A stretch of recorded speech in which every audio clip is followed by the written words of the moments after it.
So welcome back दोस्तों class 3 में। जो क्लास 3 है, चैप्टर 3 है, उसमें हम ये जानेंगे कि हम कैसे इस अनप्रेडिक्टेबल मार्केट को जो वर्ल्ड ऑफ ट्रेडिंग है, इसको एनालाइज करके सही तरीके से इसका प्रेडिक्शन कर सकते हैं और बाजार को एनालाइज कर सकते हैं। तो आइए दोस्तों आगे बढ़ते हैं। बेसिकली जो करेंसी पेयर है वो वॉल्यूम में ट्रेड होता है। जैसे 1 lakh unit of base currency होती है जो कि स्टैंडर्ड लॉट होता है, यानी कि जो मेगा लॉट होता है उसमें 1000 यूनिट होता है, और जो मिनी लॉट होता है जिसको हम 1 यूनिट बोलते हैं उसमें 10,000 यूनिट होते हैं, और जो माइक्रो लॉट होता है उसमें 1000 यूनिट होता है। अब ये कैसे होता है? जो स्टैंडर्ड लॉट होगा वो 1 लॉट होगा मेगा, जो मिनी होगा वो 0.1 लॉट होगा यानी कि 0.10, उसका 1/10, और जो माइक्रो होगा वो 0.01 होगा।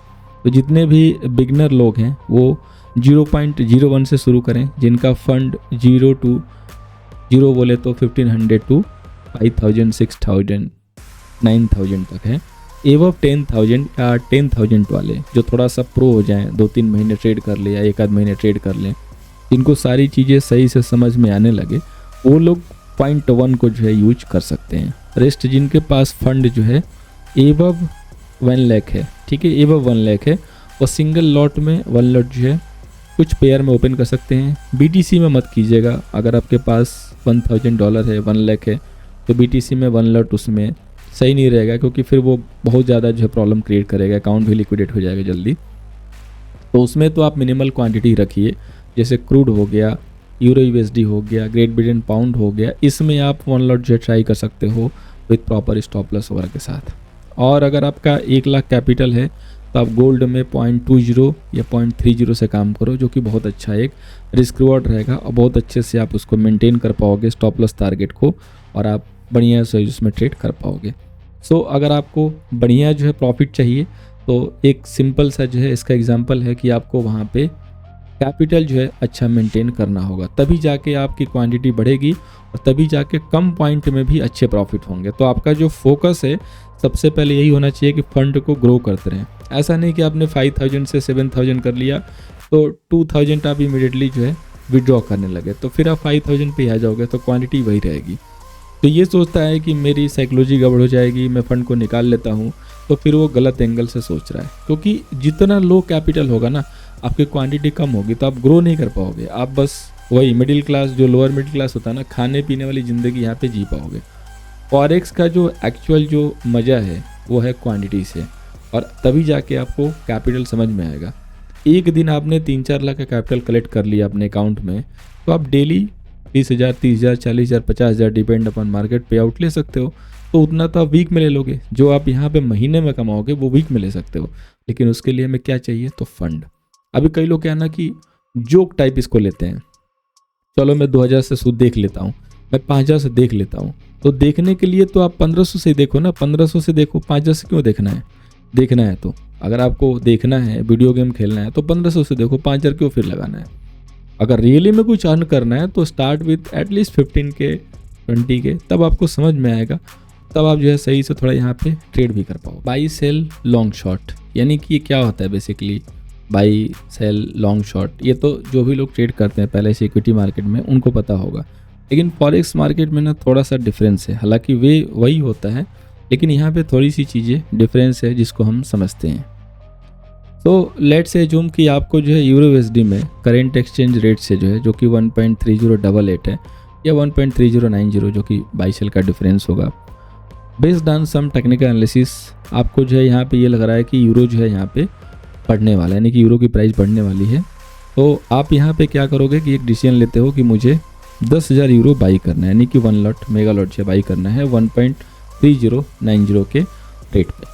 तो आपने यहाँ पे बेसिकली 10,000 यूरो डॉलर बाई किया, और आपने पे किया $13,090 फॉर डैट, ठीक है।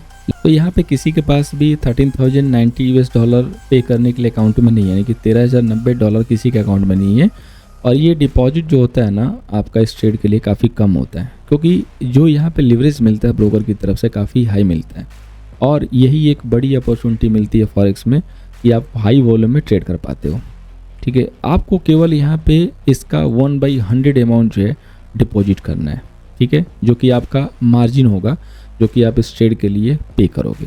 फॉर एग्जांपल अगर आपने लीवरेज जैसे 1:100 का लिया है, यानी कि 100 गुने का लीवरेज लिया है, तो आपको जो है केवल और केवल $130 पे करना है। यानी कि $130 अगर आपके अकाउंट में है तो you can open such position. अब अगर आपका प्रेडिक्शन यहाँ पे सही आया और यूरो यहाँ पे सिर्फ 1.3199 चला गया, ठीक है, आपने लॉन्ग के कितने पे 1.3090 पे, और ये सिर्फ चला गया 1.3199, तो आपने यहाँ पे डिसाइड किया कि मैं इसको सेल कर देता हूँ। इस केस में आपने जो यूरो सेल किया 1.3199 पे, और आपने यूएसडी को बाई कर लिया बैक से, क्योंकि आप यहाँ पे पेयर में ट्रेड करते हो, but selling the euro at high price, जैसे कि आपने जो हाई प्राइस पे सेल किया 1.3199 पे, तो ये जो जाएगा एग्जैक्टली वो जाएगा 13,199 यूएसडी, और as the company tax 13,090 USD, तो आपका यहाँ पे जो प्रॉफिट बन जाता है वो $109 का बन गया।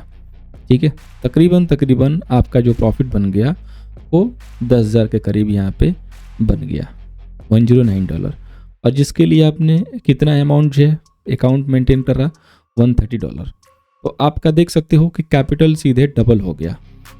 क्यों हुआ? क्योंकि आपने यहाँ पे हाई लीवरेज ली, आपको एक अच्छा खासा वॉल्यूम मिला और आपने अच्छे वॉल्यूम पे ट्रेड किया।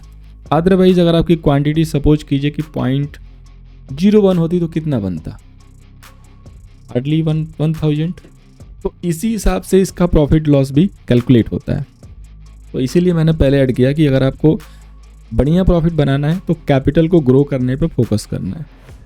ऐसा नहीं कि इनिशियली 4 लाख 5 लाख घर से डालना है, लेकिन एक ऐसा अमाउंट जरूर जो है मेंटेन करना है जिससे हम ग्रो करके उस 4 to 5 लाख की कैटेगरी में आ जाएं, ताकि आप एक अच्छा जो है ट्रेड ले सको। अभी एक मीटिंग हुआ था, काफ़ी सारे फॉरेक्स ट्रेडर वहाँ पे आए थे, तो मैंने तो वो सिर्फ ब्लॉग देखा था क्योंकि फॉरेन में हुआ था। तो जस्ट फॉर योर इन्फॉर्मेशन कि वहाँ पे ऐसे ऐसे लोग आए थे जो सिर्फ $1,000 यानी कि तकरीबन 1 लाख रुपए से मिलियन तक पहुँचे हैं। वो कम्प्लीटली फुल टाइम ट्रेडर हैं, दिन भर वो स्क्रीन पर रहते हैं, डेफिनेटली उनके पास काफ़ी अच्छा टाइम है, लेकिन सिर्फ नॉलेज के बेस पे दोस्तों। तो ये ऐसा मार्केट है ना, अगर आपने थोड़ा सा प्रैक्टिस किया, हल्का सा रिस्क लिया, रिस्क रोड फॉलो करके प्रॉपर स्टॉप लॉस के साथ थोड़ा अच्छा कैपिटल मेंटेन किया, तो वी कैन ऑल्सो रीच। बस मैं ही कहूँगा कि वी कैन ऑल्सो रीच, और वो आप अचीव कर सकते हैं क्योंकि अपॉर्चुनिटी यहाँ पे काफ़ी अच्छी खासी है। तो इस थर्ड क्लास में इतना ही दोस्तों। इस क्लास का जो जिस्ट है वो ये है कि आप जो भी पोजीशंस बनाते हो आपको मेंटेन करनी है अपनी क्वांटिटी, ठीक है, क्योंकि अच्छी क्वांटिटी होगी तो अच्छे जो है ट्रेड मिलेंगे। अच्छे ट्रेड मिलेंगे इन द सेंस कि आपके प्रॉफिट अच्छे होंगे, आपको दिखाई देगा कि आपने कुछ अर्न किया है, बनाया है, और उसके लिए आपको नीड है कि अच्छे फंड मेंटेन करो। वीडियो गेम या किट्स वाला गेम खेलने के लिए मत सोचो कि मैंने 2000 डाल के स्टार्ट किया, 1500 से स्टार्ट किया। जिसके पास नहीं है उसकी मजबूरी है, एक अलग बात है। अगर आप कैपेबल हो तो एक अच्छे फंड के साथ एक अच्छे से प्लान करके आगे बढ़ो, लर्निंग के साथ, और proper stop loss target follow करके, और पछता के वाला ट्रेड मत करो, FOMO buying FOMO selling. Otherwise फिर कहानी आपकी जो है ना वहीं पर रहेगी, आप फिर अपने इसी ब्रेक इवन पॉइंट के आसपास घूमते रहोगे, फिर डाउन होगे, फिर आप सोचोगे कि आपको तो लग रहा है कि लक जो है ख़राब लग रहा है या दिक्कत हो रही है, समझ में नहीं आ रहा है, लेकिन बात एक्चुअली कुछ और होगी, और वो हमें एनालाइज करना चाहिए कि क्या प्रॉब्लम है, और उसके हिसाब से हमें उसको करेक्ट करके आगे बढ़ना चाहिए। अगर आपने यहाँ पर रिस्क रिवॉर्ड क्वांटिटी फॉलो की तो आपको यहाँ पे ग्रो होने से कोई रोक नहीं पाएगा। लोग 2000 लेके आते हैं, 0.10 क्वांटिटी डाल देते हैं, और 200-400 पॉइंट इधर उधर में अकाउंट लिक्विडेट हो जाता है, फिर बोलते हैं कि मेरा अकाउंट ही खाली हो गया। अरे भाई खाली तो होगा ना, फंड आपने रखा है 2000, जिसकी कैपेसिटी है कि 400 पॉइंट भी बीटीसी के मूव को नहीं चल पाएगा, तो ब्रोकर अपने घर से तो पैसा नहीं डाल के आपके अकाउंट को जो होल्ड करेगा, है ना। तो फंड कम से कम उतना रखिए कि जो क्वांटिटी आप लेना चाहते हो वो क्वांटिटी आ जाए। अदरवाइज अगर 5000 है तो 0.01 से कसम खा लो कि आगे बढ़ना नहीं है, और 100-150 पॉइंट से ज़्यादा स्टॉप लॉस होगा तो ट्रेड ही नहीं डालना है। या देख लो कम से कम कि हाँ 300 पॉइंट 400 पॉइंट का मैं स्टॉप लॉस झेल पाऊंगा कि नहीं, अगर आता है तो इन केस, और इसको अगर मैं ले लिया ऐसे स्टॉप लॉस को, तो क्या मैं अगला ट्रेड 2-3 ट्रेड और ले पाऊंगा कि नहीं। अगर उससे ज़्यादा हो रहा है तो फिर तो ट्रेड लेने का कोई मतलब नहीं ना, क्योंकि फिर तो अकाउंट आपका खाली होना है। अकाउंट खाली होगा, अकाउंट नहीं रहेगा तो फिर कल बढ़िया ट्रेड मिलेगा, फिर आप ले नहीं पाओगे। तो क्या होगा, इधर से मौके के अकाउंट भी गया और उधर से नुकसान भी हुआ, और सामने दिख रहा है कि अच्छा ट्रेड भी आ रहा है। इसलिए हमें कैपिटल को मेंटेन करना अच्छे से, और उसी हिसाब से अपने लॉट साइज को भी मेंटेन करना है, सो डैट हम प्रॉपर तरीके से एक डिसिप्लिन मैनर में आगे बढ़ सकें और अपना जो है ट्रेड सही से कर सकें। सो दोस्तों, आज के क्लास में इतना ही, फिर मिलेंगे नेक्स्ट क्लास में एक नए लर्निंग के साथ। Thank you so much for watching. मिलते हैं दोस्तों नेक्स्ट क्लास में।